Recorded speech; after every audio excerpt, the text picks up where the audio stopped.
Hey guys, it's Aman And Christina from from Our Our Rich Rich Journey. Journey. Recently, we were asked what we were doing to raise financially savvy children. And I guess this question has come up because it's fairly obvious that our daughters know a lot about money.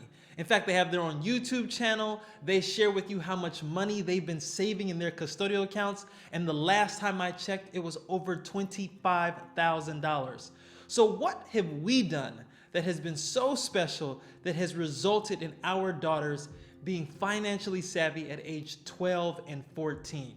I mean, we are so proud of our daughters and everything they have achieved thus far, but they are really just getting started.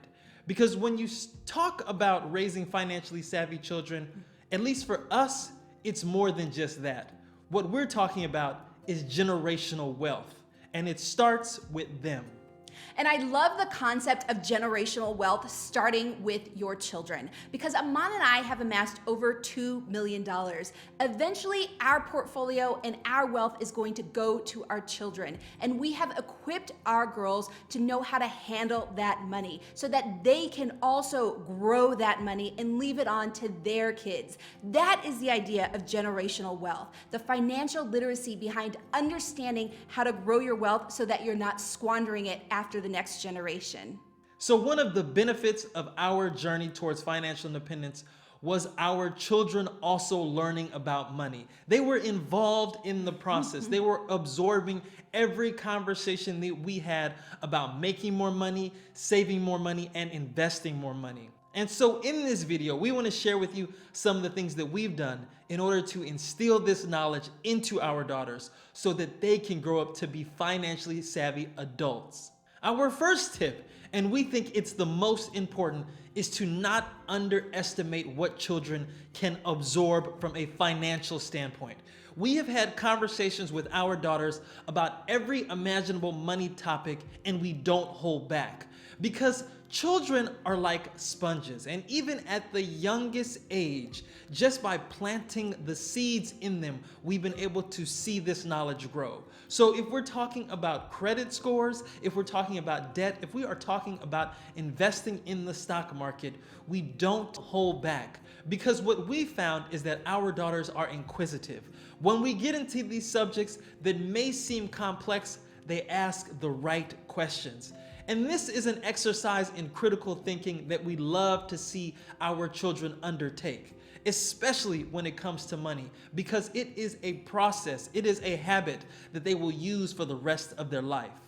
So that is our experience with our girls, but we have heard from so many other people that watch this channel, that follow us on Instagram, and they say the same things. They say, my daughter is only 9 years old, and at the dinner table, she started talking to us about index funds. Or my son is so young, and he wants us to open up a custodial account for him. And this is what is so amazing about kids, is that they love being a part of what's typically considered to be adult conversation. They love to learn about investing when they know that many other adults don't even know about the topic. And so they are ready to absorb the information. They're just waiting for you to share it with them.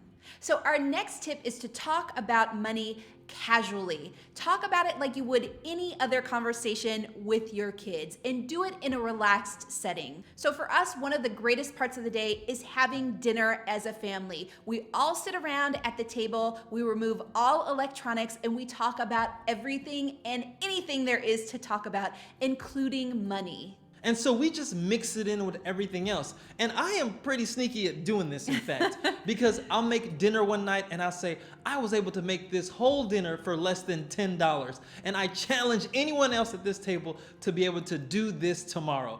Well, first of all, that means I don't have to cook dinner. And it also means that our children are thinking about money in a practical sense, how much our dinner costs. So one of the things about introducing money in this type of setting, as opposed to sitting down and lecturing your child, is that it's more natural. You see, money involves every aspect of our lives. And if we can find a way to introduce it in every aspect of our lives in a natural fashion, it is that much more digestible for children. And they can understand how it relates to every aspect of their life. Our next tip is to encourage entrepreneurship. And we did this in kind of a very different way. You see, we gave our children an allowance, but we gave them just enough money to get by. If they needed anything else in addition, they would have to figure out a way to bridge that gap. And this is very much what happens to people in everyday life. They have their regular jobs and maybe they want something and they have to figure out a way to save more or to make more to get that thing. Well, we did that with our children. And so whenever they walked into a store, maybe they had a little bit of money in their pocket from their allowance, but it was not enough to go after the big goals that they have for the items in the store. So when we would have a conversation with them about bridging that gap, we would talk about, well, how can you make more money in order to get this particular toy? And our girls have been very creative about starting their own businesses. They've sold slime, they've sold self-made stickers, they've sold cookies, they've had lemonade stands. They actually even started their own business and had their own little employees when they started baking goods and selling it to people in the neighborhood. They had all of their friends come over from their school. They went and baked all of the goods. They went door to door and sold them, and they even ended up selling them to Starbucks. So the girls were so creative in their process of really finding out how to make more money because they had that entrepreneurial spirit in them. And there's one story in particular that epitomizes this entrepreneurial spirit. Sanoa created a vending machine business at her school, and she rolled it out at one of the biggest and busiest times of the year during a book fair at her school. And she came to me and she said, "Dad, I'm gonna put my new vending machines in front of the book fair entrance so that as kids walked in the book fair, they would use their book fair money on my vending machine." Now, I remember when she told me this thinking, this is an amazing idea. And there was another part of me that thought, the school is not gonna go for this. But if you're a parent and you are encouraging entrepreneurship, don't let the requirements or the restrictions or the rules, if they're reasonable, get in the way. So we allowed Sanoa to go to school with her vending machine and place it in front of the book fair entrance. And she made a killing. And she also got a lot of attention from the principal. But that was okay, because after that, we had a conversation about rules and regulations and government intervention. But it was all an opportunity for us to teach our daughter about being an entrepreneur, and we would do it again. So our next tip is to encourage your kids to do presentations and pitches about money, about their businesses, about making more money, whatever it is. If it has to do with money, encourage them to make presentations on it. And I'll give you an example with Mel, our youngest daughter. Recently, she decided that she wanted to sell candy to students at her school, to sell candy that's not typically found here in Portugal. Well, the problem with that is that we had to go to Lisbon in order to buy that candy. So there was a cost associated with that. So we had Mel develop a pitch to us to see whether or not it would make sense for us to drive to Lisbon, for her to buy all the candy, and then to resell it at a higher cost to her classmates. Yeah, What's your profit margin on this? my profit margin for the where are you gonna post this? Oh, no. Okay, you're right. Confidential. Okay, yeah. You might have the competition. Never mind. My profit. We gotta go. So Mel went through an entire pitch, had a presentation, and explained to us the profits that she was expecting from her sales. And it was just a great experience, and it really helped develop her speaking skills. Now, this is something that your children are not going to learn at school. Yes, they may do a presentation on history or on some other subject, but they're not going to give a pitch for their business at school. Maybe if they go on to get a master's in business, but you want your children developing these skills as soon as possible, being able to articulate their ideas. Because children have a lot of money-making ideas. They are millionaires in the making. And if you allow them to illustrate that creativity by asking them to articulate it, it is a great way to build generational wealth. The next tip that we have is to show your kids the power of investing.